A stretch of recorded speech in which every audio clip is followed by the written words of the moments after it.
Ô de casa, tudo certo por aí? Olha a gente de volta aqui. Estamos juntos, né, Tiago? Estamos juntos mais uma vez. Coisa boa. Para receber você, receber suas perguntas e bater papo com você de casa, tá bom?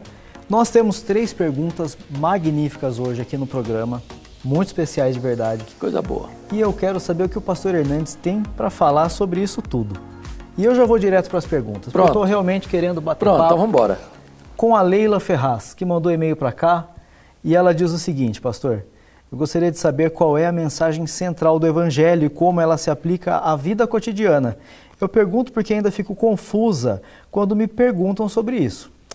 É uma boa pergunta porque, veja bem, se você puder resumir toda a Bíblia num nome, esse nome é Jesus. O Antigo Testamento, composto de 39 livros, apresenta este Jesus e prepara o caminho para a chegada desse Jesus.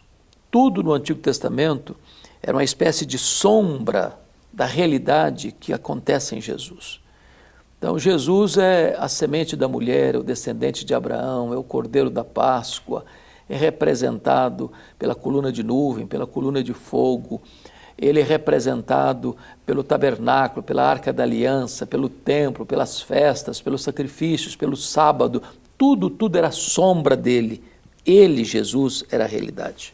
Então, na plenitude dos tempos, significa que Deus preparou o povo judeu para trazer a Bíblia, Deus preparou o povo grego para trazer uma língua universal, Deus preparou o Império Romano para trazer o que se chama de Pax Mundial.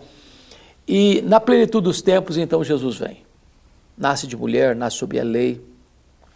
E o Novo Testamento apresenta o nascimento dele, a vida dele, os milagres dele, a morte dele, a ressurreição dele, a doutrina dele ensinada pelos apóstolos e culmina no Apocalipse com a segunda vinda dele. Então, Jesus é o centro, é o eixo, é o vértice da Bíblia. É a mensagem principal. Como é que isso pode impactar a nossa vida e mudar a nossa vida? Bom, Jesus sendo o Senhor da nossa vida, tudo mais vai se resolver debaixo da autoridade dele, do conselho dele, da vontade dele. Isso é o resumo da Bíblia. Tá aí, Leila, a resposta então para a sua pergunta. Eu vou para a próxima participação, que vem do Luiz Felipe. Olá, pastor e Tiago, eu tenho dúvidas sobre a Bíblia. Mais uma dúvida aqui, pastor, sobre Bíblia. Que bom poder falar, né, sobre isso. Claro.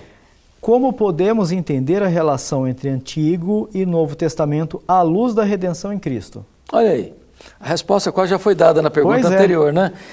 Então, veja bem, vamos só recapitular então, reforçar a ideia. Algumas pessoas, Tiago, acreditam que o Antigo Testamento está em oposição ao Novo. Eu não acredito neste Deus do Antigo Testamento.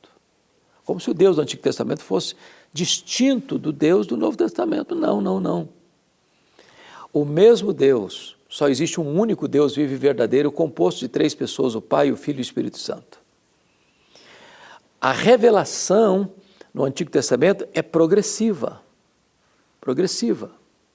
Por quê? Ela é preparatória para a chegada de Jesus. Então ela não está em conflito o antigo com o novo. Eles são complementares.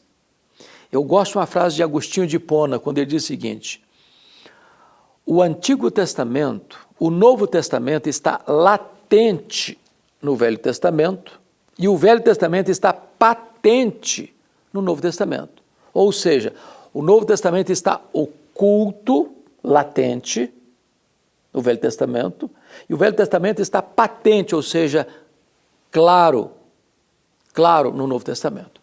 Então, quando chega o Novo Testamento, que é o cumprimento do Antigo, a velha aliança cumprindo-se na nova aliança, você tem então o Novo Testamento composto de 27 livros, com os 4 evangelhos, tratando da vida, morte e ressurreição de Jesus e a promessa da segunda vinda.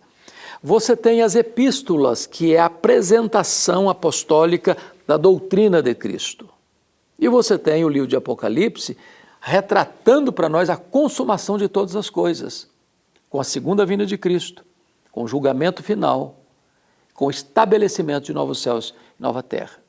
Então, as duas alianças, os dois pactos, o Antigo e o Novo Testamento, não estão em choque, em conflito, em contradição, mas eles se complementam. E uma coisa importante eu quero concluir, é que não tem mais revelação. A revelação foi progressiva até Jesus, mas não a partir de Jesus. E o autor aos Hebreus deixa isso claro. Deus falou muitas vezes, de muitas maneiras, aos pais pelos profetas, agora nos fala pelo Filho. Então não tem novas revelações a partir do Filho. Como dizia o Dr. Billy Graham, a Bíblia tem uma capa ulterior. Tudo que Deus quer que você e eu saibamos está aqui. Paulo diz que ainda que venha um anjo pregando coisa que vá além disso, seja anátema. Então, a vontade de Deus está expressa nas Escrituras. Eu sigo então para o final do nosso programa. Nós temos aqui um tempinho e nós temos aqui a participação do Vitor, que ele mandou uma pergunta bem legal aqui e eu quero que o pastor Hernandes gaste um pouquinho de tempo para conversar com a gente sobre isso. Pastor Hernandes, eu acompanho o ministério do senhor há um bom tempo e gostaria de saber se o senhor pode compartilhar uma passagem bíblica que tenha sido particularmente significativa em sua vida e em seu ministério. Pois é, a Bíblia é toda muito preciosa, né? Ela é pão, ela é mel, ela é luz, ela é ouro puro. Na linguagem do Salmo 19, ela alegra o coração, ela ilumina os olhos, ela dá sabedoria. Então, eu acho que é o maior presente de Deus para a nossa vida, é a Bíblia que nos apresenta quem Deus é e qual o plano dele para a nossa vida. Eu amo a Bíblia. Eu não saberia viver sem este livro. Durante toda a minha vida eu tenho me dedicado a pregar este livro, a escrever sobre este livro. Então, é muito difícil você dizer que tem um texto que é melhor do que o outro, que é mais importante do que o outro. Entretanto, na minha jornada, há um texto que eu entendo ser fundamental para você ter paz na alma e no coração, que é Romanos 8:28. E Paulo diz assim: sabemos que todas as coisas cooperam para o bem daqueles que amam a Deus, daqueles que são chamados segundo o seu propósito. Esse versículo trata, Tiago, da compreensão da soberania de Deus. E ele começa com um termo exato, sabemos, ele não diz cogitamos, sentimos. Não é a linguagem da conjectura hipotética, mas da certeza experimental. Sabemos. E o que é que nós sabemos? Que Deus está no controle. Que a minha vida não é uma lasca de lenha jogada no mar da vida, empurrada de um lado para o outro ao sabor das circunstâncias. Que a nossa vida está nas mãos de Deus. E que Deus está trabalhando por nós e não contra nós, para o nosso bem e não para o nosso mal. Que Ele tem um propósito eterno na nossa vida. E ao longo da nossa jornada, nesse percurso do berço à sepultura, Deus está operando esse propósito. Para quê? Para que nós sejamos parecidos com Jesus. Em outras palavras, Deus não apenas quer nos levar para a glória, Ele também tem o propósito de nos transformar à imagem do Rei da Glória. Bom, compreender isso é compreender o próprio propósito da vida. Que é mais do que viver, mais do que casar, mais do que ter família, mais do que ter dinheiro, mais do que ter profissão, mais do que ter sucesso, mais do que ter isso, mais do que ter aquilo. Você entender que o grande projeto de Deus na sua vida é fazer de você uma pessoa parecida com Jesus. Tudo mais vem a reboque disso. Compreender isso é algo fascinante. E eu acho que esse é um dos textos que marcam de forma indelével a minha vida, a minha história. Glória a Deus pela sua vida, Obrigado. pelo seu trabalho, da exposição da palavra. Obrigado. E é um privilégio ter o senhor aqui com a gente, viu? Obrigado. Pastor Hernandes, vamos falar da Igreja Presbiteriana de Pinheiros? Vamos embora. Posso falar? Por favor.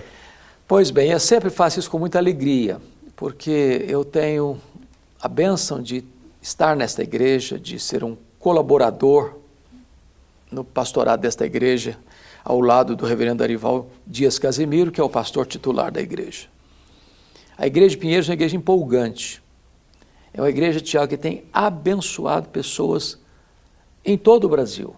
Não há lugar que eu vá que eu não escute, olha, eu participo da igreja de Pinheiros, eu estou conectado com a igreja de Pinheiros, eu assisto às programações de Pinheiros. Tem sido uma bênção na minha vida.